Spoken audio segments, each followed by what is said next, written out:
చందమామ కథ. పరీక్షలు.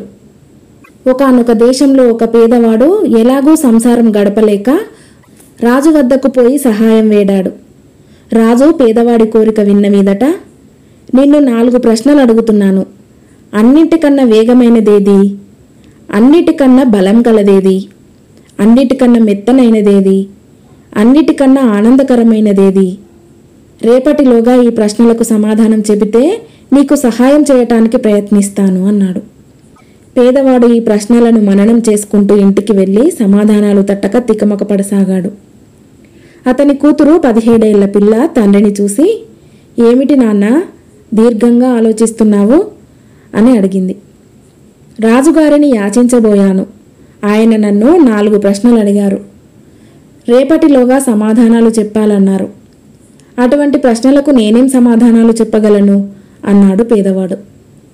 అతని కూతురు ప్రశ్నలు విని, దీనికింత ఆలోచన దేనికి నాన్న? అన్నిటికన్నా వేగమైనది గాలి, అన్నిటికన్నా బలమైనది భూమి.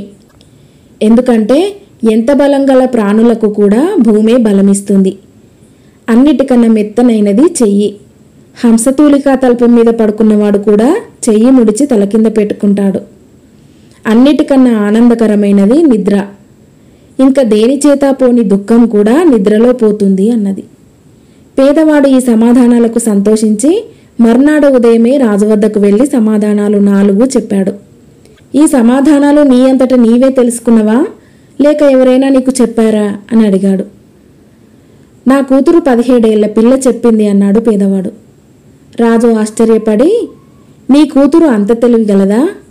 అయితే ఈ పోగు తీసుకుపోయి నీ కూతురుకిచ్చి రేపటిలోగా దీనితో నాకొక జరీ ఉత్తరీయం నేసిపెట్టమను అని జానెడు పోగు ఒకటి పేదవాడికిచ్చాడు. పేదవాడు హతాశుడై ఇంటికి తిరిగి వచ్చాడు. తండ్రిని చూసి కూతురు, ఏం నాన్న, రాజుగారికి నీ మీద ఇంకా దయ కలగలేదా అన్నది. ఆయన ఇంకో పరీక్ష పెట్టాడు. ఈ నూలు పోగుతో రేపటిలోగా నీవు ఆయనకు జరీ ఉత్తరీయం నేసి ఇవ్వాలట అన్నాడు తండ్రి. అదెంత భాగ్యం నాన్న, నువ్వొక చీపురు పుల్ల పట్టుకెళ్ళి రాజుగారికి ఇయ్యి. దానితో మగ్గం తయారు చేసి ఈ సాయంత్రంలోగా ఇవ్వమను. జరీ ఉత్తరీయం అలాగే నేసి పెడతాను అన్నది పేదవాడి కూతురు. పేదవాడు చీపురు పుల్ల ఒకటి తీసుకుని రాజుగారి వద్దకు పోయి కూతురు చెప్పిన మాటలే అన్నాడు. రాజు క్షణం ఆలోచించి, ఏమో అనుకున్నాను, నీ కూతురు చాలా ప్రయోజకురాలే. 100 కోడిగుడ్లు ఇప్పిస్తాను. వాటిని పొదగబెట్టి రేపు ఉదయానికల్లా పిల్లలు చేయించి నా వద్దకు పంపమని నీ కూతురుకు చెప్పు అన్నాడు. ఇదంతా ఏదో ప్రమాదానికే వచ్చిందని భయపడుతూ పేదవాడు 100 కోడిగుడ్లు తీసుకుని ఇంటికి తిరిగి వచ్చాడు. అతని కూతురు మాత్రం నిశ్చింతగా ఆ గుడ్లతో అట్లు, కూర, పులుసు వగైరాలు చేసి 3 పూటలా తండ్రికి పెట్టి తాను కూడా తిన్నది. మర్నాడు ఆమె తండ్రితో ఈ విధంగా అన్నది. నాన్న, రాజుగారి వద్దకు పోయి గుడ్లన్నీ పొదిగాయని చెప్పు. అయితే కోడిపిల్లలు ఏ ఆహారము ముట్టడం లేదని, ఒక్కరోజు వ్యవసాయంతో పండిన ధాన్యం తప్ప అవి తినేటట్టు లేవని, అలాంటి ధాన్యం ఉంటే ఇప్పించమని అడుగు. లేకపోతే కోడిపిల్లలన్నీ చచ్చిపోతాయని చెప్పు. పేదవాడు ఈ మాటలే రాజుకు చెప్పాడు. రాజు చాలా సంతోషపడ్డాడు.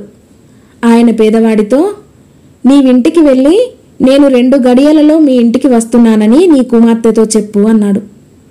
ఈ సంగతి తెలియగానే పేదవాడి కూతురు ఇల్లంతా అలికి ముగ్గులు పెట్టి గడపలకు పసుపు రాసి మండిగానికి పచ్చతోరణం కట్టింది. కాసేపట్లో రాజుగారు గుర్రం మీద వచ్చి పేదవాడి ఇంటి ముందు గుర్రం ఆపాడు గాని దిగలేదు. రాజుగారిని ఆహ్వానించటానికి రాబోతున్న పేదవాడి కుమార్తె కూడా వాకిలి గుమ్మం దాటబోతూ ఒక కాలు మాత్రం బయట వేసి ఆగిపోయింది. గుర్రం మీద ఉన్న రాజు ఆ పిల్లకేసి చూసి, అమ్మాయి, నేను దిగి మీ ఇంట్లోకి రాబోతున్నానా, గుర్రాన్ని నడుపుకొని ముందుకు సాగబోతున్నానా అని అడిగాడు. పేదవాడి కూతురు చిరునవ్వు నవ్వి, మహాప్రభు, మీరు నాకన్నా గొప్పవారు, తెలివిగలవారు, చదువుకున్నవారు. నేను లోపలికి వెళ్ళబోతున్నానో బయటికి రాబోతున్నానో మీరు చెప్పగలిగితే మీ ప్రశ్నకు నేను సమాధానం చెబుతాను అన్నది. రాజు సంతోషించాడు. గుర్రం దిగి లోపలికి వచ్చి పెద్ద వరహాల సంచి పేదవాడికిచ్చాడు. తర్వాత ఆయన ఆ పేదవాడి కుమార్తెనే పెళ్లాడి ఆమెను తన పట్టపురాణిని చేసుకున్నాడు. కథ సమాప్తం.